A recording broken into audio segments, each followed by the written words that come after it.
MQ-9 Leopard drone waliishika wakaimodify wakatoa Shahidi 1-136. Saizi wameichukua hiyo. Saizi pilot hapatikani. Alafu walivyokuwa janja wa Iran wametangaza wenyewe order, atakayemkamata raia yeyote atakayemkamata pilot atapewa zawadi. Haonekani. Israeli imesema imesitisha mpangilio muendelezo wa kushambulia the northwestern, yani kaskazini magharibi mwa Iran, ili operation na kumtafuta huyo mtu iendelee. Helikopta zilikuwa zinatafuta huko, watu wamezitungua. Ile sio jeshi lile, wale ni raia tu. Nilikwambia jana, raia milioni 6 Iran wamejitokeza kuisaidia nchi yao. Watu wana silaha nyumbani tu dadi. Wale walikuwa ni wawindaji tu, wameitungua huko. Sasa tunapoelekea saizi vita ilipofika saizi ni mass destruction, the property destruction, uharibifu wa mali. Juzi kwa mkia jana, Marekani amejaribu kubomoa daraja ambalo lilikuwa jipya kabisa la Iran. Iran wametangaza jana kwamba lazima tuharibu miundombinu ya barabara na daraja nchi 8. Sasa hapo Saudi Arabia wajiandae, Kuwait wajiandae, Bahrain wajiandae, Qatar wajiandae, UAE wajiandae, Israeli wajiandae. Kwa nini ana target hizi nchi na sio direct Marekani? Hilo ndio swali la msingi ambalo watu wengi wanapenda kujiuliza. Lakini nisikudanganye, Marekani amewekeza 70% ya utajiri wake kwenye hizi nchi, especially Qatar, Kuwait, Saudi Arabia na UAE. Ana mali nyingi sana. Na wao wanajua. Ndio maana Trump akasema hapana, kwa nini wewe umebomoa kwetu? Kwa nini tusibomoe kwako? Sasa madhara haya yatakuja kwenye compensation, malipo, kwa sababu hizi nchi zote lazima Marekani azilipe na makampuni yao, unajua. Sasa ushabiki ukatazi kuwa shabiki wa nchi ambao una feel wewe you are comfortable to be. But I'm telling you in a reality to make it to be worse ni kwamba tayari Marekani imeingia hasara kubwa sana.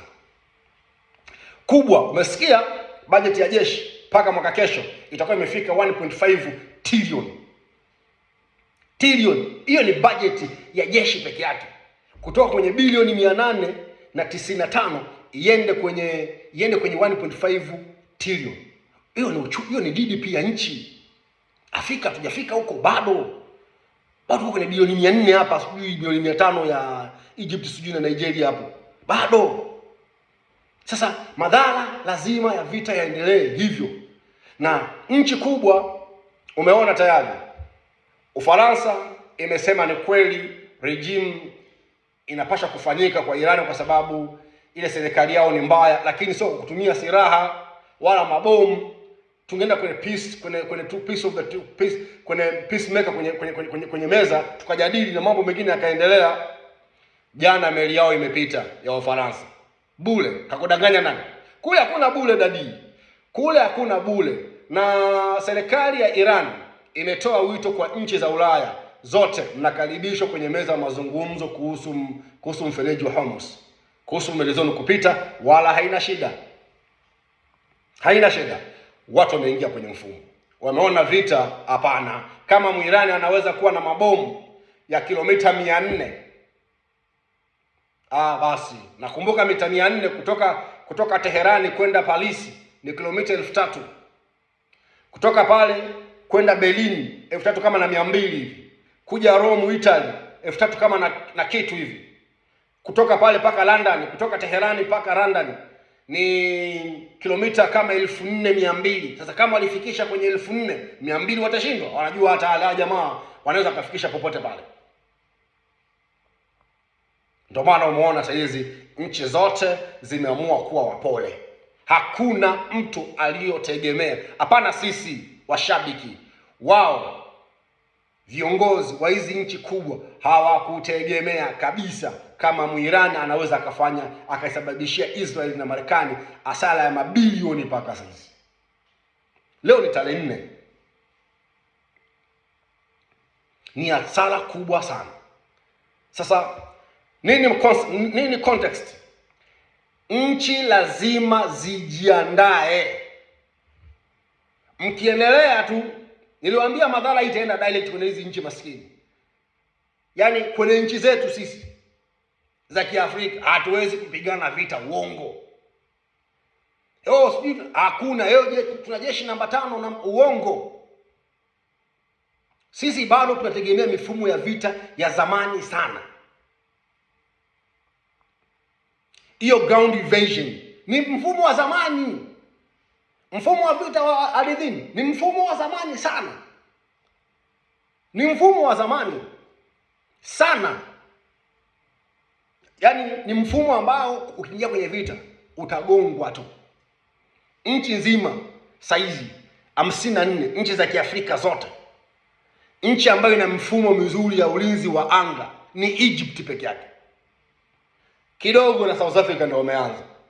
Egypt peke yake. Ndio maana Muisraeli amesema kwamba tukimalizana na Uturuki, wakimalizana na Iran wanaenda Uturuki wanakuja Egypt, kwa sababu advance ya kijeshi ya Egypt inatishia amani duniani.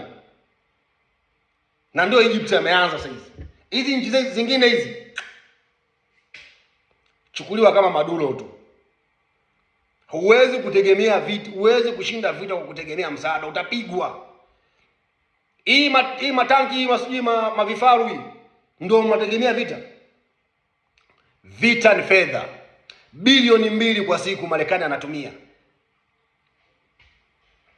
Pentagon iliomba bilioni 500. Wiki 2 kavu. Pesa ikaisha. Wakaomba bilioni 200 tena. Basa Center ikasema hapana, msitema siara nini. Si tunataka tunataka trilioni 1. Hiyo ni sekta ya vita. Hatuwezi vita.